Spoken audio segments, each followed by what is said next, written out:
immigration and labor are connected throughout time, but the impact that industrialization had upon the lives of immigrants is a missing page in American history.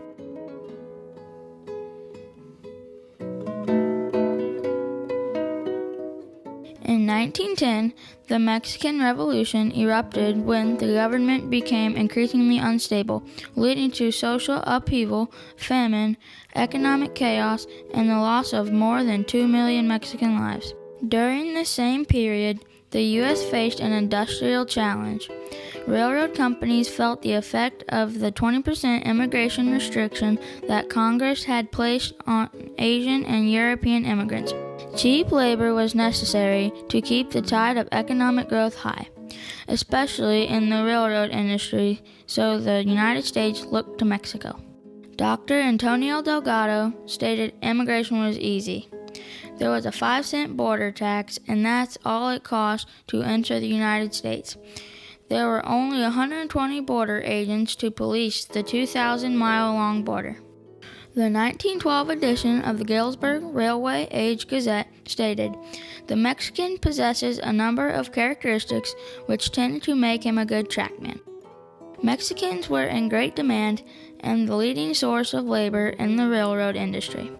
By 1924, recruiters were sent to the border and on into Mexico, breaking both U.S. and Mexican laws. Trackmen were promised about $3.50 a day, 10 times their earning power in Mexico. It was estimated that more than 1 million Mexicans came to the United States between 1910 and 1930. Railroad companies replaced tent camps with residential boxcars that could be rolled to the side rails until it was time to relocate. A critical report stated that one glance at the ground around the cars reveals filth of every description which the railroad is responsible. As more railroad companies came into existence, a change in hiring practices developed. Executives came to believe that family men tended to be more reliable, ethical, and loyal to their employers than single men.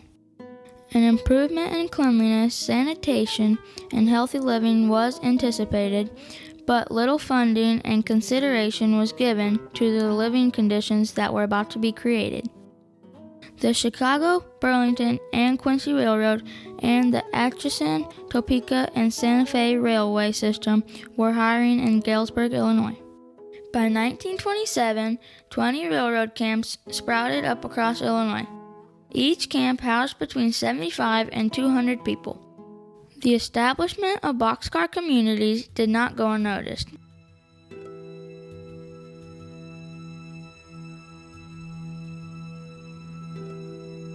Although the Galesburg Gazette reported that the Mexican railroad workers were peaceful, quiet, and caused few complaints from the neighboring residents, that news report was slightly inaccurate.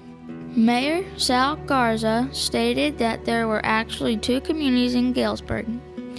There was the mainstream community that everyone has heard about, and then there were the boxcar communities. There was a gentleman's agreement that the Hispanics were to remain on their side of town in their own communities. Although railroad employees worked side by side, when the workday was finished, they headed home to a village of their own nationality. Dr. Delgado stated that boxcars were never designed for human habitation. Simple holes were cut for windows. Coal and railroad ties were burnt in potbelly stoves as the main source for cooking and heating. Outhouses were located in the vicinity of the boxcars and accessed by several families. None of the boxcar homes featured plumbing, hot water, or even much privacy. Curtains were used to create rooms in 8.5 by 36 feet long boxcars. Although only about 300 square feet, it was not unusual for families of 8 to 10 people to live in a single or double boxcar, which often included 4 generations. In reality, the boxcar camps offered few comfort. Railroad officials rarely came to visit or offer improvement to their property. As a result of close living arrangements, health concerns developed. Smallpox, influenza, and tuberculosis were prevalent in the overcrowded camps. Although permanent boxcar communities were located away from the roundhouse, smoke and soot from the train engines had to have contributed to respiratory problems. Creosote and other chemicals were used to preserve railroad ties, but the old ties were also a source of fuel. It is evident that breathing these chemicals as they were being burned in the stove impacted the health and well-being of the boxcar residents. Boxcars provided minimal heat during the cold winter months and little comfort in the summer season. Many women and children crawled beneath the train in the afternoon for relief from the heat. These boxcars were often located less than 20 feet from the tracks.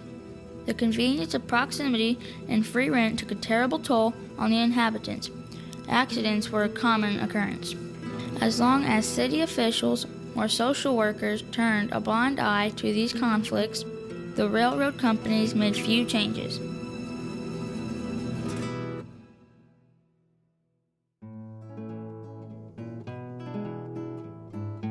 Railroad officials in Galesburg offered few raises or promotions to the trackmen, but they were willing to make a small plot of land available within the boxcar communities to selfishly keep their workers healthy. Gardens and animals provided fresh eggs, meat, and vegetables, which helped the households to stretch their meager incomes, while flower gardens accentuated their community pride. George Edson authored a U.S. Department of Labor report on the Galesburg boxcar communities.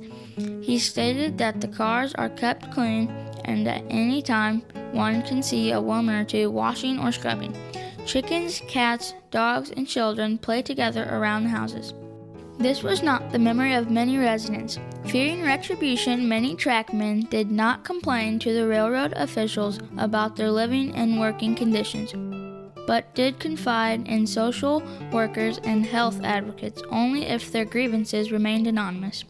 The Santa Fe eventually responded to the complaints, and a compromise was reached when the boxcars were replaced with blockhouses. An improvement, but these segregated communities were still far from being a desirable habitat. When opportunities presented themselves, many Mexicans made every attempt to leave the railroad housing units. They purchased small houses or lots of land. After acquiring discarded railroad cars for about $25, they removed nails and used the lumber to help build new homes away from the tracks, but often near their fellow workers, creating new communities and providing better living conditions for their families. Mexican immigrants helped the railroad industry to expand. My mother's parents moved north from Mexico to work for the railroad. They initially lived in a boxcar, then moved to a permanent home that was built from boxcar material. It was located just feet away from the railroad tracks and was home to over 12 people. I can remember as a child sleeping in the front room, and as a train passed by, the whole house would shake. I was an adult before they told me that the house was built from 2 boxcars, and the neighborhood they lived in formed a boxcar community. This is the place where I learned about my heritage and the challenges that faced the family. Immigrants were not given an equal opportunity for jobs or employment or pay, but they accepted the compromises to improve their lives for their family. Compromises by the Galesburg trackmen and their families led to improved housing, safer environments, more opportunities for advancement, and eventual acceptance within the American culture.